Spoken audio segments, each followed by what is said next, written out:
Hello and welcome to Critical Line Item. My name's Tom Ravlic, and thank you for joining me for this particular podcast, the first podcast of 2021. And we begin the year with, in a rather disruptive kind of way, because as I as I planned for this particular recording, a particular podcast, we've had various events in the United States that have highlighted the very fragile nature of democracy, the very fragile nature of aspects of society, and the very real threat of the way in which people who want to disrupt their countries, their political systems, um, pose. Today, I'm joined with someone who's uniquely placed to have a deep and meaningful conversation on some of these issues. Steve Killolea is the founder and the executive chairman of a charitable foundation called the Institute for Economics and Peace. They do a lot of research work, whether it be reports and consulting and research into a raft of matters to do with society and the economy across the globe. Now, Steve's also been an author.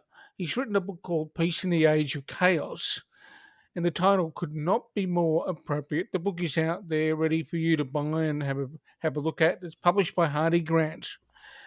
But that's enough from me. I'll turn over to Steve now. Steve, thank you for joining me, and it's an interesting time in which we have this conversation, isn't it?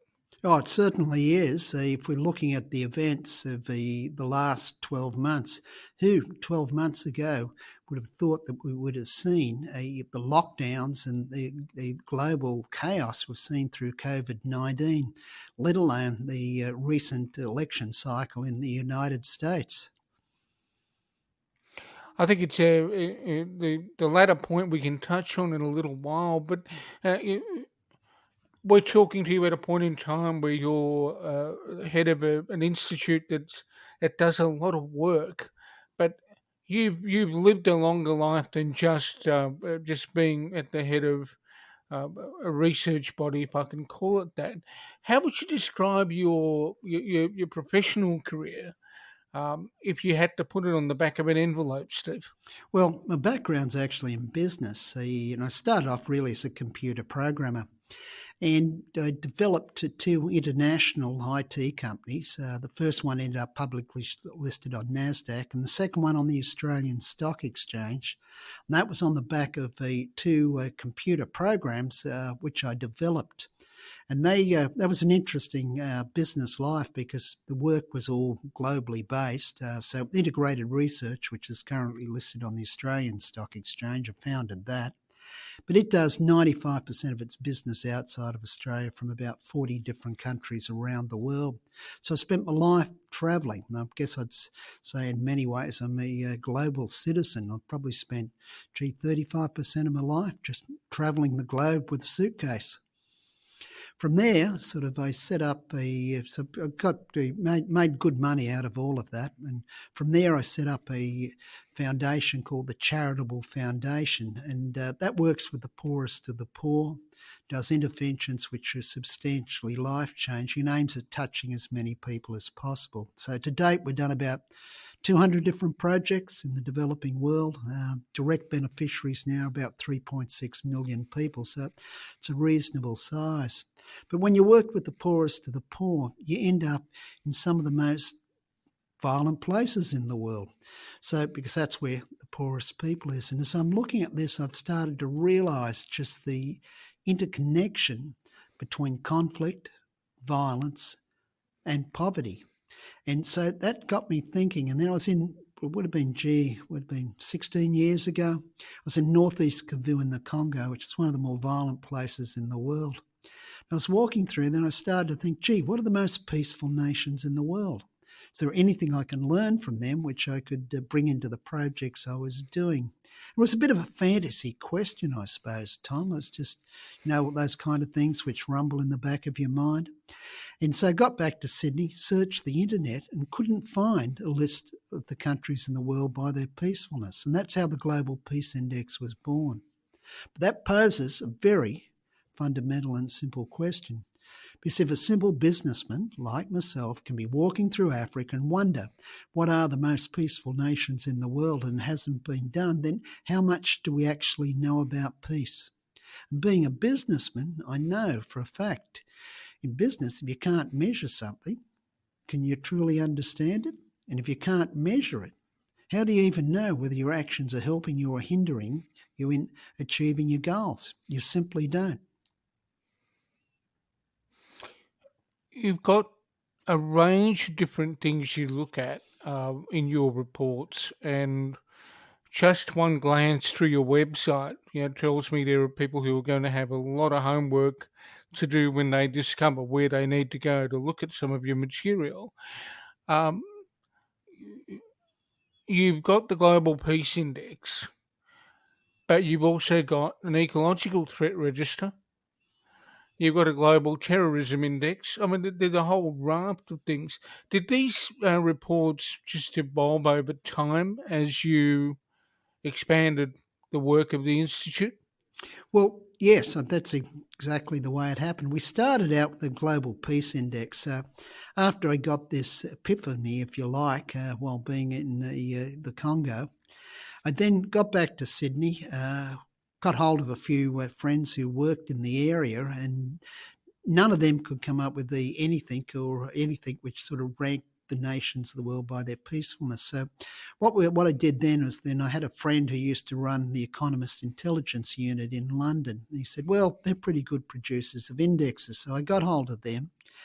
So had the philosophy around how I wanted to do the index. So they then sort of worked with them, brought in an expert panel to determine what the indicators should be, and from there then got the Economist Intelligence Unit to produce the index. And so this is a true entrepreneurial story because it's just like water going down a cliff, I suppose. You never know where the individual drops are going, but you know where they'll finish. And so then I thought, well, it's no point in just doing the index. What I need to do is publicise it. So I then hired a PR company in London to do the PR for it, and it turned out to be a global success. So it's ended up on everything from Fox News to CNN to BBC World News with the first release. And so from there I could see that the concept of measuring peace had a global resonance. So then at that point, originally I was going to put it into a university, but as I went round and looked at the various universities, and I had plenty which were interested in taking it, I just didn't think they had the entrepreneurial skill to be able to get the thing out and get the traction which I wanted to see. So from there, then I established the Institute for Economics and Peace to put the index in. But once I got there, and I realised we don't actually spend much time studying peace. We spend a lot of time studying violence, but not much time on peace. And there's an analogy here. I felt that the study of peace was really important. And what you find from studying peace, you come up to different conclusions and different outcomes than if you're studying violence or how to stop violence. So a good analogy is with health. Great breakthroughs with pathology. If we look at the people today, we're probably not going to die of a heart attack young. We're solving cancer. So the study of pathology is really important. But to stay healthy and virile, you're not going to learn that through studying someone on their deathbed. It's things like right exercise, a correct mental disposition, good diet. They're the things which will keep you healthy. And it's similar to societies. You've got to study the healthy societies to understand how to have the resilience so you don't have the violence. It's an interesting point that where we kind of segue into, I guess, some of the issues related to terrorism. You released a report late last year looking at global terrorism. I've had a look at it. The rankings look interesting. They're an interesting guide. What are the principal concerns you've got when you look at the world today? Um, Given your remarks earlier on about the fact that some of the most, uh, impoverished countries where wealth is concerned are the places that are the most violent. What are the things that concern you right now about the state of global terrorism? Well, if we're just looking at terrorism, that's only just one slice of, if you like, a global violence. But if we're looking at terrorism, terrorism in the modern age peaked in 2016. So it's been falling for the last 4 years. And in fact, the deaths through terrorism now are 52% lower than what they were in 2016. So they dropped from roughly 36,000 deaths per annum down to just under 18,000 deaths per annum. And so if we look at it, 90% of those deaths occur in conflict zones. And so now, if we really want to stop the terrorism, the bulk of it, what we've got to do is stop a lot of the conflicts going on in the world. So in 2019, the most number of deaths recorded through terrorism, which were in Afghanistan, and they were predominantly the Taliban, but also the Killolea chapter of Islamic State. Now, what we've seen, and that big drop in terrorism came down to two factors. And the first is the defeat of ISIL in Syria and Iraq. And the second thing was Boko Haram in Nigeria. But what we can see, and this is where the concern is moving forward, what we can see is the centre of gravity is shifted from the Middle East to sub-Saharan Africa, particularly the Sahel and Horn of Africa regions, so where these various Islamic groups, which should say that they're loyal to Islamic State, are now operational. And so if we're looking at 7 of the 10 countries which had the biggest increases in terrorism, they all reside in the Sahel and the Horn of Africa. And so that's really where we can see the rising levels of terrorism. But what compounds that even further is when we start to look at the ecological threats. So ecological threats would be things like lack of water, lack of food, increased cyclonic activity, increased droughts, increased floods, rising sea levels. So we start to look at that, and we start to look at these countries affected by steep rises in terrorism in the Sahel. What we'll find is that many of them also got ecological crises. So a number of these countries are expected to double their population in the next 30 years. So you've got this nexus of unstable political climates, rising Islamist or terrorist organisations or conflict, along with the future implosion of the ecologies in these environments as well, without I guess, concerted efforts from the international community. So that's one of the areas I see as a real issue. So the terrorism, something is not something which occurs in a vacuum on its own. There are numbers of things which go around with it. And similarly, you can see it in the West or in some of these destabilised countries. I guess the second thing which really concerns me if we're moving forward, so if we're looking at the age of COVID-19, let's say, we've got vaccines currently rolling out, but the vaccines aren't going to be the end of COVID-19. So you can go to a lot of countries in the world, and a lot of the people aren't going to be able to afford vaccines. That'll be right through Africa, many parts of Asia and parts of the Middle East. You're also going to find there's a whole series of countries where the population are adverse to taking vaccines in the first place. So let's say if you look at Japan, only something like 30% of the population there get vaccinated because they don't believe in vaccination. And the vaccines we're seeing coming onto the market now, at best, 90% are successful in stopping one getting COVID-19. And so if you look at that, what that means is when we're bringing anyone in, we open the borders and we bring anyone in from overseas, they're still going to have to quarantine for 2 weeks. So the big thing coming out of this is, other than the health concerns, which are serious, is the economic concerns. So this means we got, at least for the next 5 years, suppressed economic conditions moving forward. The World Bank recently, last week, came out with the statement they expect this decade to be what they'd term a lost decade. In places like Latin America, they don't expect to see any economic growth. Now, what this will do, this will come in and it'll fuel issues in Western societies. At the moment, they're pumped on economic steroids with all the various support packages going on, but they can't hold up forever. And so without the economies looking like they can get back to the international integrations which they've had in the past, you'd expect economic growth to be really subdued. And I think this is going to play back into a whole series of different issues, Western democracies as elsewhere. I think one of the other things in the Western democracies, I guess the wheels of democracy have been getting squeaky over the last decade.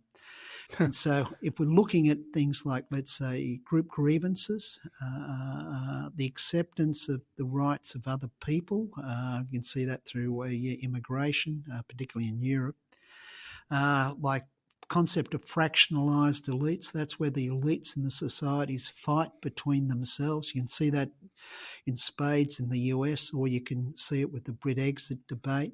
Perceptions of corruption, I say perceptions, are on the increase. Faith in democracy is on the decrease. And also concepts of workers' conditions have been eroding, as has wages.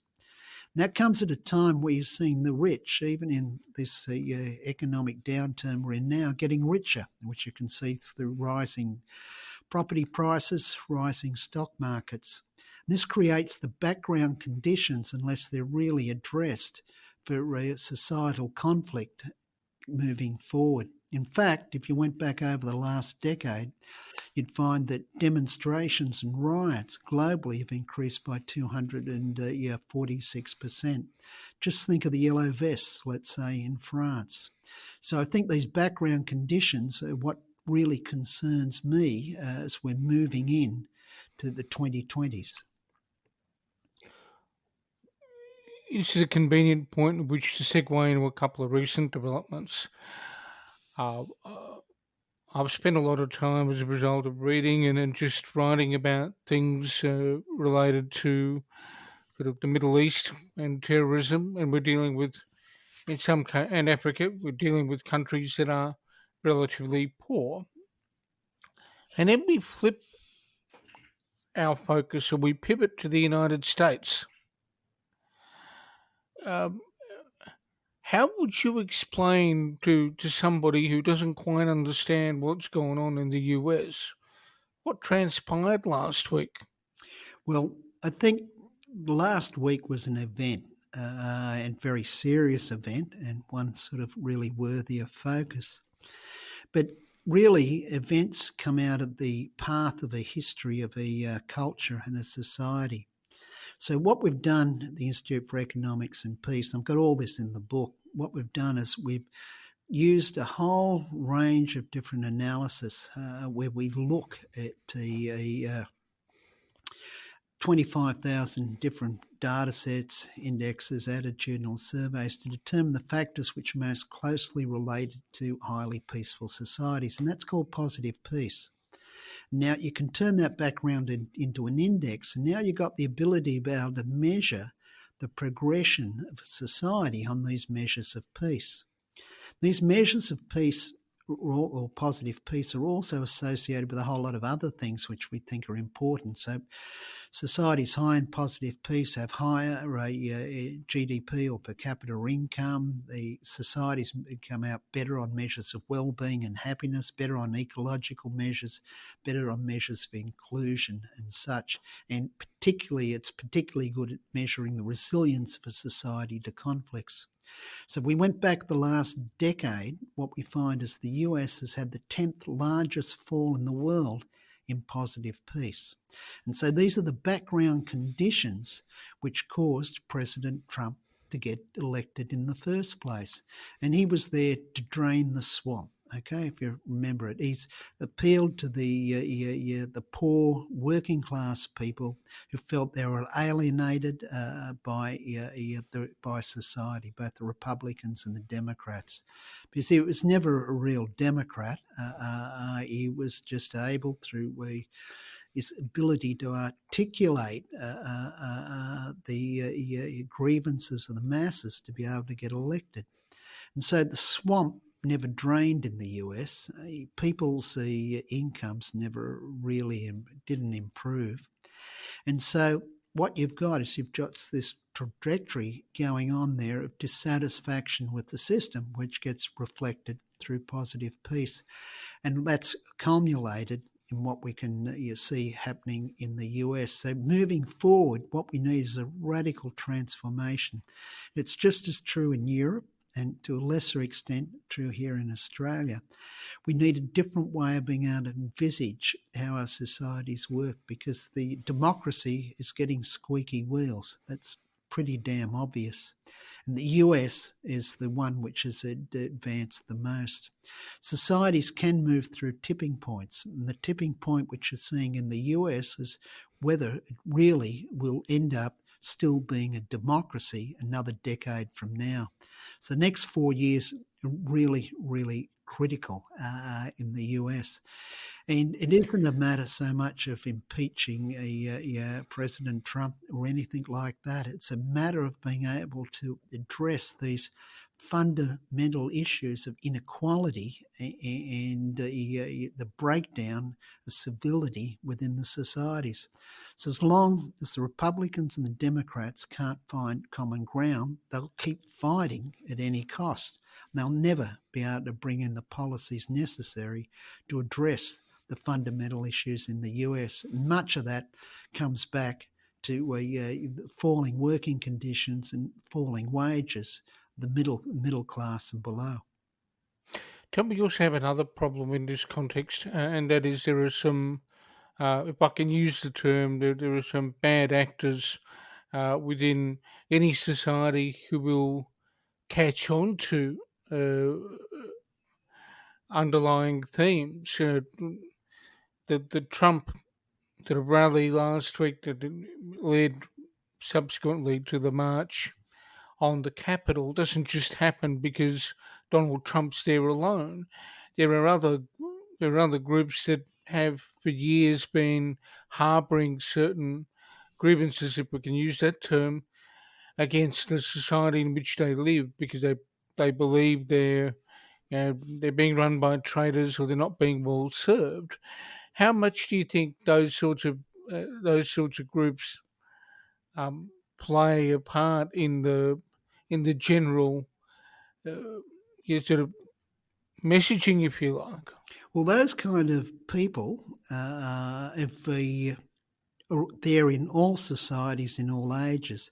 The question in the background question, this is the one I'm trying to answer, is why do they actually get legitimacy and why do they get following in one age when they don't get following in another age? And that comes back to people following them because they're discontent.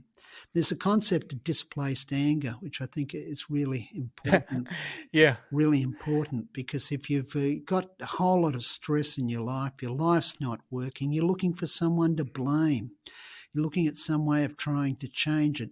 And the more you feel that the system isn't going to change to meet your needs and requirements, the more likely you are to support radical action. And this is, I think, the real underlying issue within the US. But in Peace in the Age of Chaos, I cover this. Also cover a whole lot of stories. A lot of it come out of out of my experience in working in places like Africa or up in Myanmar or Laos and places like that, and just the background on how these things come about. And so in a lot of ways, we need to think about our societies as systems and sort of start looking at what are those systemic effects which cause the events we don't like to arise. And I think that's, for me, is really the transformational change we need to think about. The positive piece, the concept I mentioned earlier on, can be that platform for transformational change. It's a way of being able to view our societies through a different lens. It's another way of being able to reinvigorate them. And this is what we really need as we're moving into the decade of the 2020s. And without it, we're just going to find that these areas of conflict are going to increase, not only in the US, but many other parts of the world, and particularly on the back of the issues, economic issues we got, which are coming out of COVID-19. The other thing that I've noticed over the past decade, and it'd be interesting to get your thoughts on it as well, is that there appears to be a greater tendency for um, uh, polarized public discourse. Um, uh, it not just due to the sort of advent of social media, but for in the way in which people generally communicate with each other. There's a bit of shouting going on from various sides, and not enough meeting in the middle, from my perception. How do you see the way in which people communicate now, and is that part of the problem that you are Oh, trying to address? Yeah, most definitely. So, if we're looking at the concept of positive peace, it's sort of when it's brought down into a simple, practical form, so it can be utilised. It comes down to it's this 8-pillar topology, if you like, and one of those is Yeah. free flow of information. And so, it's really important that people within societies get the correct information. Otherwise, you can't make informed decisions. And so part of the issue we've got going on is that we're finding information, particularly when it's put into the relevance of politics, is fractioning along lines. This comes back to those concepts of fractionalised elites. The elites start shouting at each other without being able to hear the validity in the other person's message. And this isn't left or right, which is the correct, it's both sides. So there's a real need for somehow to be able to find some middle ground in the middle, and like that's a mindset. It's a change of the people within society. I know some countries like Finland, for example, their approach to this is not so much the censoring of information. It's more about teaching kids in school how to determine the veracity of information. And that way you're not saying, well, this information's good and that information's bad. You're just teaching them how to think appropriately about what is good and what is bad information, because a lot of the time we start censoring, it gets very, very difficult to know where to stop. You made a really valuable point about education there, and a lot of the stories that I've read through my studies in relation to terrorism and other things, um, and I use stories, particular the specific word because societies tell stories to each other, and sometimes those stories lead to bad things happening. Um, how much of a role, more broadly, does education play in fixing uh, some of the kinks in in society? In your view, I think education is important, but just relying on education and thinking that that is going to fix the problems of society is nowhere near enough. So if we come back and we look at this positive peace framework, high levels of human capital is part of it. Education is part of it. But we also know that when looking at it systemically, if you focus on a couple of things, and a lot of societies do this, focus on education,